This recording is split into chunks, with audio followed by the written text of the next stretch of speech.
Well, Paddy, UFC 282, you're here in Vegas. You got here a few days ago, yeah? Yeah, I got here on Thursday night. I stayed awake on the flight anyway, so I'm like acclimatized as it is. I haven't really suffered from jet lag, especially because we come backwards in time here, don't we? Yes. So because you come backwards in time, it's not as bad. When you go home, that's when the jet lag hits you. Yeah. And you've been kind of soaking in this Vegas atmosphere for your fight week? Just being chilling, you know what I mean? Got a little house and that, lad, so just being chilling. Coming to PI every day, training, going for runs of a morning. Like, been sitting on my iPad playing Football Manager, lad, so I'm happy. You just got done with what was it, an interview, a conversation? Podcast with Dana. Yeah, belter. Where'd that idea come from? I've got my own podcast, haven't I? So we reached out and said yeah. Was lucky enough for Dana to say yeah, so it's happy days, lad. It's going to be... Wait, you'll love it, lad, when it comes out. Trust me, it was great. You'll love it. I kind of peeked in, and it looked almost like serious. It looked like, it was good. It was well produced, it seemed like. Oh, yeah, my podcast is very well produced. You know what I mean? It's no amateur job. It's a proper podcast. Were you interviewing him, or it was more of a... No, it's, as I say, it's more like a conversation. You know what I mean? I just sit there and have a laugh, and we had a good time, both of us. It was enjoyable. Any kind of sneak peek you can give us? Like, what did you want to talk to Dana White about? Obviously, I had a little chat about the card, and then, well, it'll be out Wednesday anyway.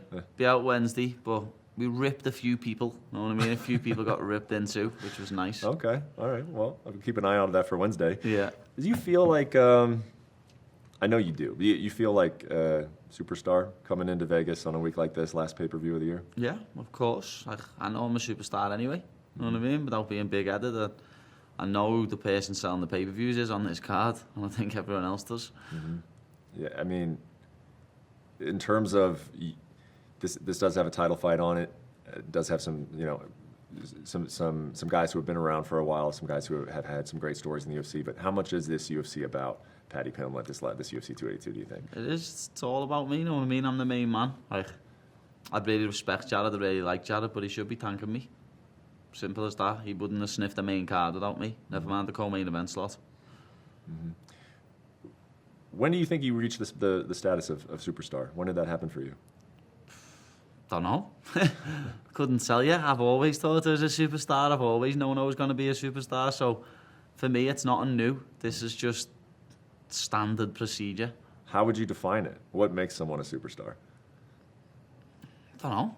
I'm just a main man, lad. Yeah. I'm the one that everyone wants the interviews with. I'm the one that everyone wants the pictures with and to come and see. And it's just a fact. I am the main man now, lad. And people who want to dispute it can, but they know they're wrong now.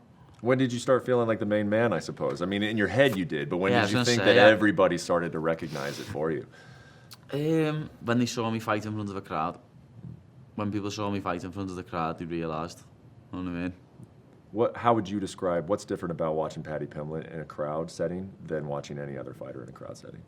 I just bring a whole different energy, whole different vibe. You know what I mean?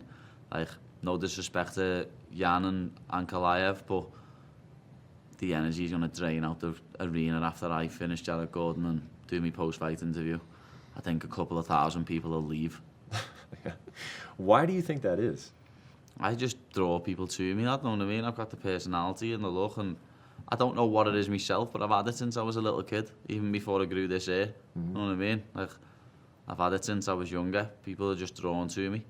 Like, not even as a fighter, just as a person? Yeah, not even as a fighter, lad, as a person. You know what I mean? Like, me vlogs prove that, because a lot of my vlogs aren't even based around fighting. It's just stuff what I do in my day-to-day life. When you think about combat sports and you think superstar, what names come to your mind in like the history of combat sports? Obviously, like Conor McGregor, Muhammad Ali, people like that, Floyd Mayweather.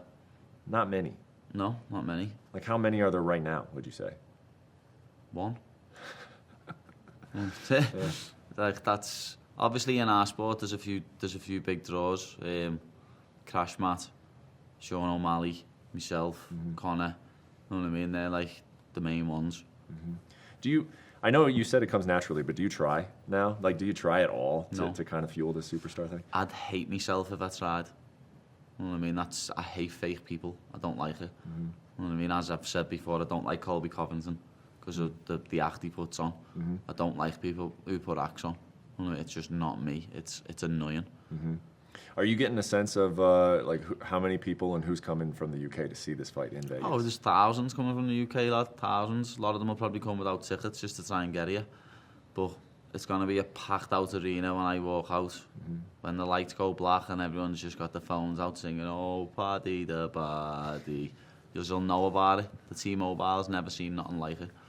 Have you ever seen anything like? Is that like the best moments of your life? Is when you're sitting there hearing that? They're up there, yeah. Like, I've got goosebumps now. You know what I mean? Like, they're up there. It really is. It's up there with the best feeling in the world. Walking out and getting your hand raised. We're in the 0.0001% of people on this planet. A lot of people don't understand what this is like. The only feeling that I can describe, what I think could come close to it, but I've got no kids, is watching my fiance have a child. That's it. Knowing I've created something like that in this world. That's the only thing I can think I could compare. When's the first time your coach ever called you Paddy the Baddy? My third amateur fight. The coach just literally turned around and said it. Like, one of the lads who now, funnily enough, does my food prep company for me, Joel, the announcer said, "Have you got a nickname?" I was like, "No, it's my debut." And then he turned to me and said, "Paddy, have you got your nickname?" I was like, "Oh, I haven't got one." And as he went to walk out the room, Paul Rimmer, me coach, being me coach since I was 15, never had a different head coach, turned and said, "Oh, Paddy the Baddy, that's it, Paddy the Paddy Pimblett." And he looked at me and I just went, "Go ahead." Yeah. You know what I mean? It's like, that was it. Yeah. The rest history. When did it really start to feel like it was who you are? I don't know. It's like it was always meant to be. You know what I mean? Because it couldn't be anything else now, could it? Like, you've got to have a killer nickname, lad. Yeah. You've just got to have a killer nickname. Yeah. Like, man and Molly's proper standout. And, you know, all these people with all...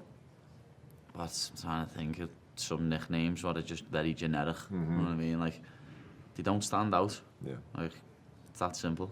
How about the song? When did the song become a thing? When I was fighting in the Echo Arena and Cage Warriors and stuff years ago. But obviously, as it's got bigger and bigger, people have started singing it louder, and it's just the way it is. Yeah. A lot of the smaller fights that I've seen have not been in the UK, they've been in the US. Like, is that a pretty normal thing for them to sing during a fight, or that was rare, even like specific to you? Yeah, you could say that. You don't really hear people singing mid-fight, like. So, I don't know. As I say, I just bring a whole different energy. People, when they go to an MMA fight, what I'm involved in, they say, "I've never been to nothing like that before in my life." Why can't everyone do that, man? Like, why can't everyone dance and put on like a high energy song? Like, why is it so rare, do you think? I don't know. People just aren't me, lad. I'm me, and I'm unapologetically myself. You see me with the cameras on, without the cameras on, I'm just the same. So that's why I say I don't like it when people say, "Oh, he's putting it on, he's acting." I'm not. This is me. What you see is what you get. Bump into me in the street and I'll be exactly the same as I am on the television. When you walk out and you hear that song and you see the crowd, are you able to describe what that feels like? Nah, it's special. You know what I mean? It's, as I say, I'm in the 0.001% again, but I'm not. I'm the only person in the world who understands what that's like. And then obviously my corner team and that, the people who walk out with me. Like, no one else on this planet will ever understand what that's like. And it, once again, I'm getting goosebumps. It gives me a feeling, you know what I mean? And when I walk out, I know that that's what I was meant to do. I was meant to do this, you know what I mean? I wasn't meant to do anything else. Does it add at all, or does it give a feeling of like invincibility? Like, you can't beat me tonight? Like, a little bit, yeah, it does. It helps a lot. When you walk out and everyone's screaming your name and everyone's singing to your tune, it's special. Can you do you like, are you able to, do you see like individual faces in the crowd, or is it just because it become this one thing? People I know, yeah. People I know see individual faces, but it's hard to pick people out unless I know exactly where they're sitting and stuff. Like, obviously, when I was walking out for my last fight, I can remember seeing like Dave Portnoy and Stormzy and Michael Chandler and Joanna Jędrzejczyk. You know what I mean? They stick out as the faces what I know. Does it ever impact how you fight? Which? Just the energy, the crowd, the superstardom. Does it have any impact on how you fight? That's just me. You know what I mean? I can't change it. Because like, for instance, from the outside, like I feel like your UFC debut, that was the most. I won't say that because you have an aggressive style. Yeah. But it was almost like a halfway reckless style Yeah. to me. It was like you were so hell-bent on making a statement and you were like, this is my debut. And you kind of threw caution to the wind in a way that I don't think you have your last couple fights. Yeah, I was hell-bent on making a statement there. And also, I mentioned this before with Dana, I heard Cormier saying he's losing this round. So I was like, am I losing this round? Let's see. You know what I mean? So I bit down on my gummy and started to brawl. What does this fight do for your career? You win this fight in Las Vegas. This is just the next step. It's nothing. People are saying, oh, you call me an event now. It's still another fight.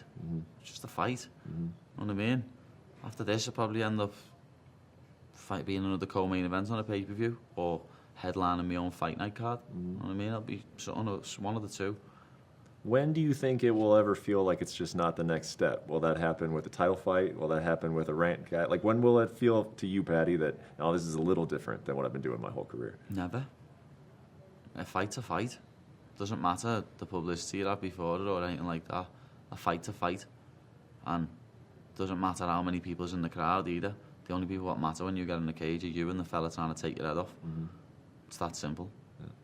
You told me last year when I interviewed you ahead of 2022, you said you go 3-0 this year and that you would be the biggest draw in the UFC other than Conor McGregor. How do you feel like you did? It's about to happen, innit? You know what I mean? I'm about to go 3-0 with 3 finishes. And I am the biggest draw in the UFC outside of Conor McGregor. Fact. Anyone who said that's not a fact, what do you mean that's a fact? What would you say to him? Stop talking shit. You also told me in that interview that you would keep your weight, you would cap your weight between fights at 175 pounds, about 80 kilos. How do you feel like you did on that one? No, that's not happening. Have you just given up on that? Like this is who you are. This is who It's you're not going to be even for like your whole I've given career. up on it, lad. It's just, I come to America and indulge that. You know what I mean? Food here and the drinks here are just different. Like, I enjoy myself, but do I miss weight? No. You know what I mean? I'm waking up at 168 a week out. Like, I've got 12 pounds to lose. Yep.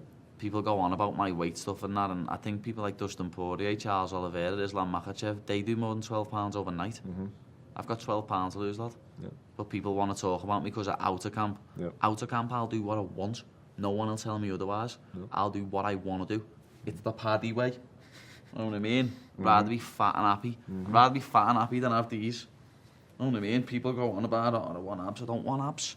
I'd rather not be miserable all the time. I'd rather eat the food I want to eat. You think maybe your stardom is just that simple, that you're a real person? Yeah, People can I'm just relate me. to you? Yeah, people can relate to me. You know what I mean? You can't relate to a lot of MMA fighters. You just can't. And I'm just a normal kid, lad, that believed in himself enough, and I've got to where I am. Could you ever foresee a scenario in which that changed? That fame and money did kind of change something about you? No. Because I have had it years ago when I was 21, when I won the Cage Warriors belt. I was a bit of an idiot, you know what I mean? I was hanging around with people that just wanted to hang around with me to get into nightclubs. I even fell out with the missus for a few months, you know what I mean? Like I half let it all get ahead of me. And I'm so happy that happened now. I had to take a loss and realise the opportunities I had in front of me, and I'll never change that. But the one thing I always say is money and fame doesn't change people, it just shows you who you really was. Yeah. Another thing you told me a year ago is that you're like who's your dream fight? You know, people ask you that, and you're like, well, Conor McGregor, but I'm not even close to that. So it's just like it's like yeah, I'll answer the question, but it's kind of dumb for me to say it. A year later, do you feel like it's still dumb to say it? And I've seen a lot of people talking about it online and stuff, to be honest, but you know, I respect Conor. He's done so much of this sport, but he's the fight that everyone wants. Just like every other lightweight wants to fight me now. Everyone's talking about me. In Conor's words, I am red panty night for all these bums. You know what I mean? Half these lightweights must have posters of me on the wall because they don't shut up about me. It's embarrassing, lad. Some of them don't stop going on about me on social media. You're like, lad, go and do something with your life. Stop talking about me to get some publicity. I'll probably end basically all of our interviews until it happens with this. Are we closer to Anfield? You said you kind of gave a guess of 2024, 2025. Yeah, still, I'm still saying the same thing, 24, 25. That's happening, that, lad. But no, what I was in the Raiders Stadium yesterday, what's that called? Allegiant. That, let's get that on. Yeah. That's heavy. And it's got a roof on. Yeah. That's heavy. Yeah. That's an unbelievable stadium. I can see the UFC doing that in the next few years, and I will be on that card. But Anfield is happening. Anfield's a dream of mine, and I won't stop petitioning for it till it's done. It doesn't sound like it, man, but as this keeps getting bigger and you have ideas like that and you have possibilities like that where you get like closer to the fact that, man, maybe Paddy keeps winning and become a superstar, he'll fight Conor McGregor. Maybe Paddy keeps winning, he'll fight Allegiant Stadium. Maybe he'll fight Anfield Stadium. Like, is like, you're going to say no, but how? Like, how does that not add pressure? How does that not make every fight mean more than the one before it? I don't feel pressure. People say pressure. What's pressure, lad? There's no point in being nervous when you know you're going to win. And that's all that matters, winning. Nothing else matters. All this outside of the cage, none of it matters, lad. Because it all falls apart if you don't win. Mm-hmm. So I just work that hard every time and come fully prepared. And I wasn't even fully prepared for my last fight. I rushed camp. This camp has been, very cliche to say, but the best camp of my life. Mm-hmm. I am on fire like I have never been on fire. And Jared Gordon's getting knocked out or submitted in the first round. Well, to say it's the best camp in your life, high expectations, man. I can't wait to see it. It's going to be special, lad. Another special night in Vegas this time, though, in the T-Mobile Arena. I'll once again blow the roof off the gaff. Promise you now. Love it. Can't wait to see it, dude. Thank you so much for sitting down. Appreciate it.